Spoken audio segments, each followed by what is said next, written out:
8 फरवरी 2024 के दिन एक 25 साल की नर्स शालिनी तिवारी जो 8 फरवरी की शाम करीब 7:30 बजे अपने घर से अपने दोस्त की पार्टी में शामिल होने के लिए घर से निकलती है, लेकिन वो पार्टी से अगले दिन अपने घर पर नहीं लौटती है।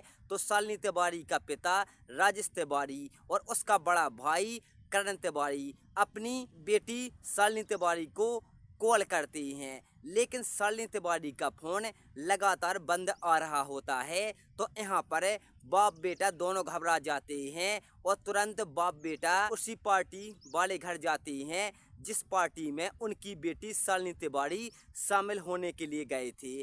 जैसे ही वहाँ पर दोनों पहुँचते हैं और उस घर के लोगों से पूछताछ करते हैं तो वो कहते हैं कि यहाँ पर शालिनी तिवारी नहीं आई है। ये सुनने के बाद शालिनी तिवारी का पिता राजेश तिवारी आसपास इलाकों में छानबीन करता है, खोजबीन करता है। साथ ही उसका बड़ा भाई करण तिवारी सारे गांव और रिश्तेदारों में पता करता है, लेकिन शालिनी तिवारी का कहीं भी कोई पता नहीं चलता है। फिर शालिनी तिवारी का पिता राजेश तिवारी और उसका बड़ा भाई करण तिवारी तुरंत ही होशियारपुर थाने पहुंचते हैं और वहां पर अपनी बेटी शालिनी तिवारी की गुमशुदगी की रिपोर्ट दर्ज कराती हैं। तो पुलिस ये मामला दर्ज कर लेती है और आसपास इलाकों में छानबीन करती है। साथ ही पुलिस को शालिनी तिवारी की कोई भी जानकारी नहीं मिलती है। फिर पुलिस शालिनी तिवारी के मोबाइल की लोकेशन ट्रेस करती है तो पुलिस को पता चलता है आखिरी लोकेशन उनको अयोध्या की मिलती है।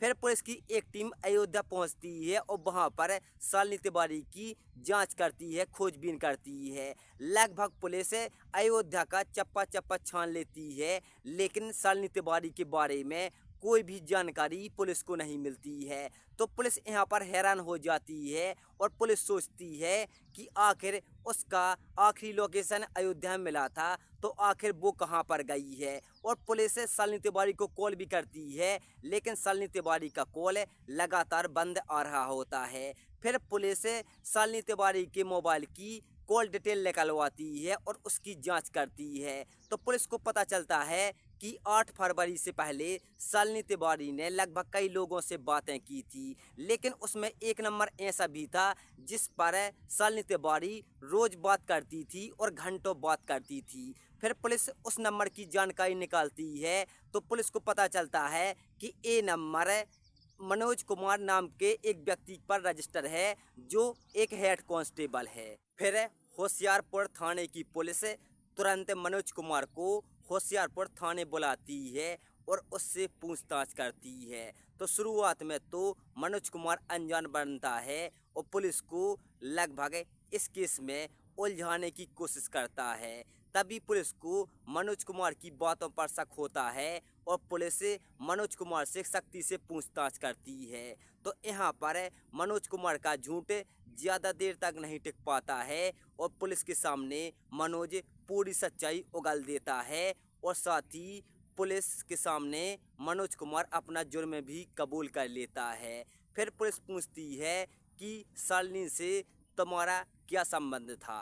तो यहाँ पर मनोज कुमार पुलिस को बताता है कि आज से लगभग 3 साल पहले एक एक्सीडेंट के दौरान शालिनी तिवारी से मनोज कुमार की दोस्ती हो गई थी, मुलाकात हो गई थी। दोनों की दोस्ती हो जाती है और दोनों एक दूसरे से प्यार करने लगते हैं। लगभग इनका ये रिश्ता 3 साल तक चलता है। फिर एक दिन शालिनी तिवारी मनोज कुमार से शादी के बारे में कहती है। तो यहाँ पर मनोज कुमार शालिनी को समझाता है और कहता है कि मैं शादी नहीं कर सकता, अभी मुझे बहुत आगे जाना है। लेकिन शालिनी तिवारी को मेरे बारे में ये पता नहीं था कि मेरी शादी हो चुकी है और मेरे 2 बच्चे भी हैं। लेकिन शालिनी तिवारी लगातार मुझ पर शादी का दबाव बनाती है और मुझे ब्लैकमेल करने लगती है। तो एक दिन मुझे उससे चिढ़ हो जाती है और मैं अपने दोस्त राहुल के साथ एक प्लान बनाता हूँ और उस प्लान में शालिनी तिवारी फंस जाती है। प्लान ये होता है कि एक दिन मैं अपने दोस्त राहुल के साथ बैठा था तो मैं अपनी सारी बातें राहुल के साथ शेयर करता हूँ। तभी राहुल मुझे आइडिया देता है कि तुम अपनी गर्लफ्रेंड शालिनी तिवारी को पार्टी के बहाने अपने घर पर बुलाओ। तो मैं उसको अपने घर पर बुला लेता हूँ। फिर हम दोनों उसको किडनैप कर लेते हैं। किडनैप करने के बाद लगभग कानपुर से लगभग 250 किलोमीटर दूर एटा जिले के एक सुनसान इलाके में शालिनी तिवारी को ले जाती हैं और वहां पर शालिनी तिवारी को समझाने की कोशिश करती हैं, लेकिन शालिनी तिवारी नहीं मानती है। तो मैं गुस्से में आकर शालिनी तिवारी की एक गमछे से उसकी गला दबाकर हत्या कर देता हूं। फिर हम सोचते हैं कि हम इसकी लाश को कहां ठिकाने लगाएं। तो हम दोनों उसकी लाश को एक सुनसान घने जंगल के अंदर ले जाते हैं और वहां पर उसका चेहरा बुरी तरह से कुचल देते हैं।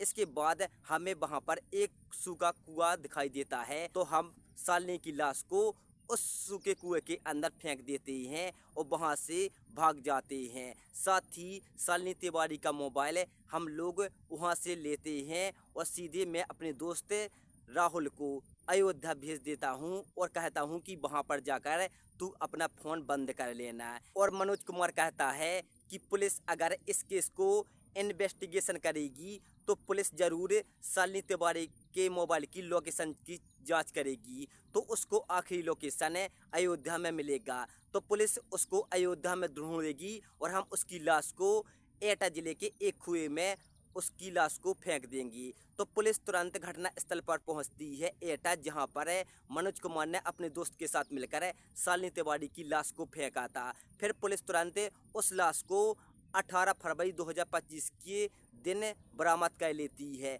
पुलिस शालिनी तिवारी की लाश का पोस्टमार्टम कराती है, जहां पर पुलिस को पता चलता है कि पहले शालिनी तिवारी की गला दबाकर हत्या की गई है, फिर उसकी लाश को एक कुएं में फेंका गया है और उसका चेहरा बुरी तरह से पहचान में नहीं आ रहा था, क्योंकि उसका चेहरा कुचला हुआ था।